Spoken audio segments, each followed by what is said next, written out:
Good evening. I'm Angenette Levy, and thanks for joining me here live on YouTube. You are watching Law and Crime, and we have breaking news. Bryan Kohberger, the man accused of murdering 4 University of Idaho students, well, we are hearing that he has agreed to plead guilty to murdering those 4 University of Idaho students in exchange for the state of Idaho taking the death penalty off the table. This news started kind of circulating on social media earlier this afternoon. And then the Gonclaves family, the family of Kaylee Gonclaves, one of those victims, confirmed that this information is indeed true.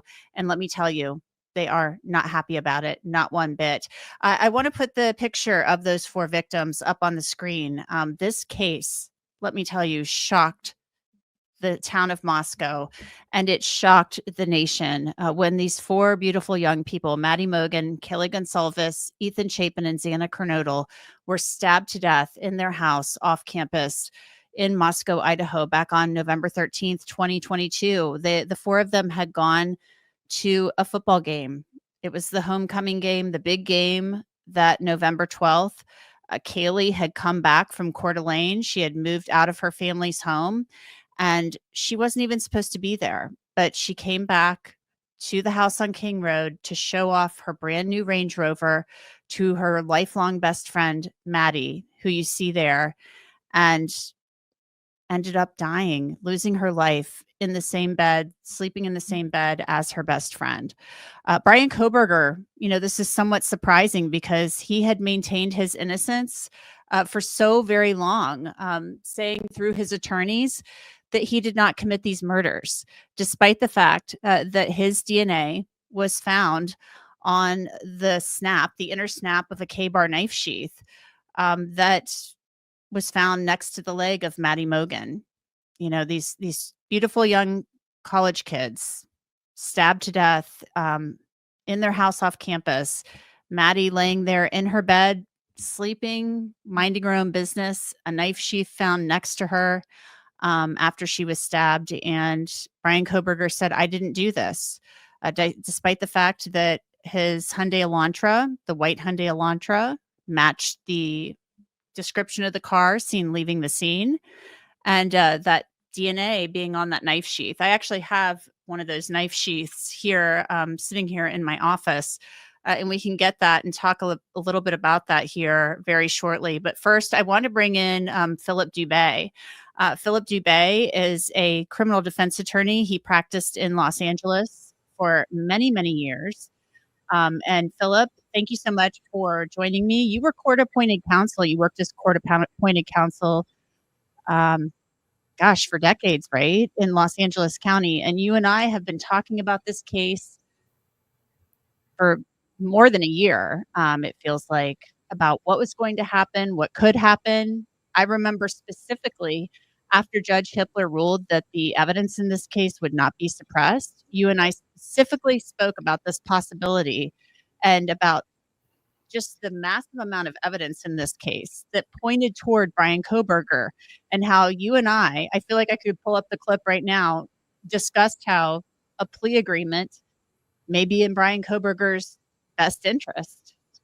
So what are your thoughts about Bryan Kohberger? First of all, about the state of Idaho actually agreeing to take the death penalty off the table in exchange for Bryan Kohberger pleading guilty, because this is somewhat surprising to me, given the fact that, this is such a heinous crime, but at the same time, it's not surprising to me. Not in the least. And frankly, I'm going to send Anne and Ashley a congratulations card. They both deserve to be 2025's all-star attorneys. They have accomplished 2 significant things. First of all, one of the hallmarks of any good attorney, and I tell this to clients all the time, I tell it to fellow attorneys all the time, is keep your client out of court. And what both sides have done right here is they've secured a victory, not just for the client, but on behalf of the public interest. What have they accomplished here? First of all, Bryan is not contesting these charges. He is conceding defeat. He is admitting guilt to 4 murders. He is agreeing to waive all appellate rights, but in exchange, he will be institutionalized in a 5x9 for the rest of his life. That means he has essentially spared all the witnesses, all the families, the victims next of kin, the aggravation, the trauma, and the heartache, not to mention the expense of having to go through a trial. And what if, hypothetically, the jury deadlocks and you have to retry the darn thing? You don't have to do any retrials, no appeals, no trials of original jurisdiction. It's all a done deal. And I think both sides did a fantastic job. As for Ann Taylor, I think initially, people gave her a bad rep, but she had an obligation to work up the guilt phase. And when, she was foreclosed from proceeding in the guilt phase with the defenses she thought she had, then column B is you go for mitigation. And in mitigation, the issue is not whether or not your client walks, but it's one of housing. Will your client be housed in maximum security for the rest of his life, or will he be condemned to death row awaiting execution by firing squad? All of that comes to a rest. And I realize that for some of the families, it might not be the result that they wanted, but hopefully in time, as the dust settles and they realize he is gone, he will become a fixture of the Idaho Department of Corrections for eternity. They can put it behind them as well. Philip, one thing that's so interesting to me is the fact that we were talking just in the last week or so about the defense in this case wanting a continuance because the defense said, we're simply not ready. We need more time to go through the mountains of discovery in this case. We need more time to work up the mitigation. They just weren't ready. Also, we had that massive leak of evidence to Dateline that they're still allegedly investigating. There's a special prosecutor who the judge confirmed has been appointed in some of the court documents. I'm kind of wondering to myself, this had to have been in the works. There's no way. I don't know. Am I wrong? Am I wrong that this just came about in the last few days? Or do you think it did come about in the last few days? Or has this been something that maybe has been discussed between the parties leading up to the judge's ruling on the continuance? I think a lot of it hinged on the desires of Bryan Kohberger. Remember, in the end, he's the client. He's the one with the final say as to whether or not he wants to exercise his right to the guilt phase and the penalty phase. If he's willing to waive it all, admit guilt, and take his life without parole, then so be it. That is when you take that offer to the prosecution and grovel, basically. And I've had to do it many times in my career where you have a dead bang loser. Your client is looking at a minimum at life without parole. If you really think about it, what does the prosecution have to lose? They have essentially prevailed. They are now proving 4 counts of special circumstance murder without having to give it to a jury, without having to retry it, without having to brief it on appeal. It's just complete finality. Off he goes to prison. The matter is closed for all time. And make no mistake about it, that if and when he takes this deal, and he on the record waives all appeals, and behind everybody's back, from behind prison walls, he files a notice of appeal or maybe a petition for writ of habeas corpus, guess what? He is back to Jump Street on all those charges. Everything will be reinstated. And if he thinks he's going to play games with the state of Idaho, he should bring it, because next time there won't be any more offers. He will get his trial, and chances are he will get the death penalty. Just last week, I broke down how Ann Taylor wanted to push back this trial and how she said she wasn't ready. I mean, it's just amazing to me how this turn of events happened. So there was some reporting out there. Nobody knew at the time whether or not it was true. There was some reporting out there about maybe Bryan Kohberger's mother didn't want him to take a plea deal. We have no clue if that was true or not. Do you think maybe this is something he talked to his family about? Because he had to have signed off on this. If he spoke to his family about it, it means that he was on a recorded call from behind prison walls. Those conversations are not privileged. So anything that he would have said to mom, dad, or any other relative or friend would be recorded and it could come into evidence. And if he said something like, Mom, I think I want to take the deal. Mom, I want to plead guilty. Mom, don't be upset at me, but I really did do this. I need to resolve this. And then for whatever reason, the deal fell through. That call's coming into evidence. And that's a classic example of why you don't talk when you're on the phone about your case while in custody. But there's really no way to know whether or not he spoke to his parents. But my instincts tell me that the conversations were really between Bryan and the defense team, because ultimately they're the ones who guide him and navigate him through this sort of abyss, through this Byzantine sort of pathway to justice. And I'm telling you, I really believe that Ann Taylor earned her keep this time. She is sparing her client the death penalty. We talked about the evidence in this case so many times and tried to give Bryan Kohberger the benefit of the doubt. So that is something I think we tried to do, but the evidence appeared to be just incredibly overwhelming. Even giving him the benefit of the doubt. I mean, I'm going to go over the evidence one more time. At least one of the most damaging or most damning pieces of evidence was his DNA found on this part of the K-bar knife sheath right here. This inner snap, that's where it was found. Yeah. And so, and by the way, Angenette, you can bet they had it tested by their own independent lab and they couldn't refute it.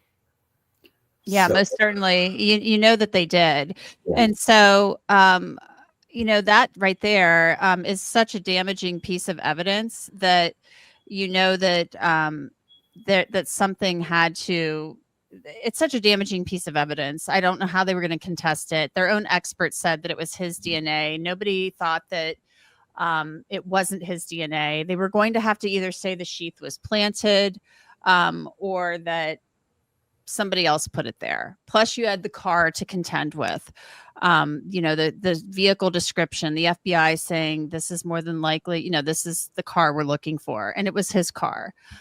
You had the black clothing, the balaclava, you have the Amazon searches for the K-bar knife and sheath. You had all of these different things. And it was just, it was too much. I think it would have been too much for them to overcome. And Ann Taylor in court at times has seemed incredibly defeated. Exactly. And remember, all she was hoping for at this point was prevailing in the penalty phase. So if you really think about it, she did prevail without having to show a jury that the aggravators were outweighed by the mitigators, if you will. She doesn't have to prove it. The prosecution doesn't have to prove anything. The only thing that both sides are conceding is that he is not getting death. But if you really think about it, it is still a victory. He will never, ever be released or re-enter society again. He is off the streets for all time. I want to talk to you now, Philip, about the families in this case. The most vocal of the families has been the Goncalves family. Kaylee Goncalves' family, her parents, Steve Goncalves, and his wife, Christy Goncalves, they've been incredibly vocal. They wanted the death penalty in this case. And I want to share my screen and show you what they had to say about this. They confirmed that this news was indeed true. I want to make clear, too, to our viewers that the courts are not confirming any information about whether or not there's going to be a hearing. There's information out there that, that he will be changing his plea on Wednesday. But the courts are not confirming that. They're saying they'll have more information tomorrow. So that tells you something's going on. If they're saying, oh, no, they're not denying it. So we know something is happening. But this is the Goncalves family page. This is where they keep people up to speed and up to date. And as I mentioned, they've been incredibly vocal. They've wanted the death penalty for Bryan Kohberger. They wanted a trial. They've made it clear many times that they did not want a plea agreement, even if it meant avoiding a trial and having the death penalty taken off the table. And they posted on Facebook earlier tonight. It's true. We are beyond furious at the state of Idaho. They have failed us. Please give us some time. This was very unexpected. We appreciate all of your love and support. Hashtag heartbroken. Hashtag Kaylee Jade forever. So they really are upset. How does a family deal with that, and how do prosecutors go ahead and go with a plea deal like this when at least one of the families is opposed to it? Well, first of all, I look to law, right? Everything that prosecutors and defense attorneys do, and certainly judges, is circumscribed by state and federal law. The law does not say that victims and victims' families are a party to the prosecution. What they are is they are included in the conversations. They are sort of incorporated into discussions. They're kept apprised of all the proceedings, what is pending, what's going on, if something is calendared in court, if there is restitution that could be outstanding and owed, that type of stuff, so that they're not left in a lurch and left in the dark as to what's going on under that Marsy's Law, we call it. They have a Bill of Rights. However, they don't get to control the charges, and they don't get to control the outcomes, particularly in the state of Idaho. So what you do to comfort them is you include them in the conversations, and you explain to them why they are settling. And if we're honest, if we're all really honest, it is possible that a jury could have deadlocked on penalty. Remember, there was quite a bit of litigation and workup done on Bryan that he is living on the autism spectrum. And there could be one juror out there just waiting to be impaneled who could actually find that to be a significant enough mitigating factor to spare his life. And if that were the case, do you really want to retry the penalty phase? So what you have here is finality, and you explain that to the family, and hopefully with time, they might not be able to digest that and embrace that sort of unceremoniously and overnight, but hopefully with time, they will accept it. And something else that I've seen, Angenette, and prosecutors will weigh in on this as well, you'd be amazed how many people over time change their views about capital punishment, that at some point they kind of soften up. I don't know if it's because they have moments of faith where they look to the cosmos, they look to God or wherever, and they find some compassion or forgiveness for people, or they just believe that the government has no right or business in ending life, that the natural order of things is for people to die naturally and not at the hands of some type of what we call judicial homicide, namely from a jury. And hopefully with time, they will embrace these concepts because they will find peace with it. And they'll also know he is never getting out.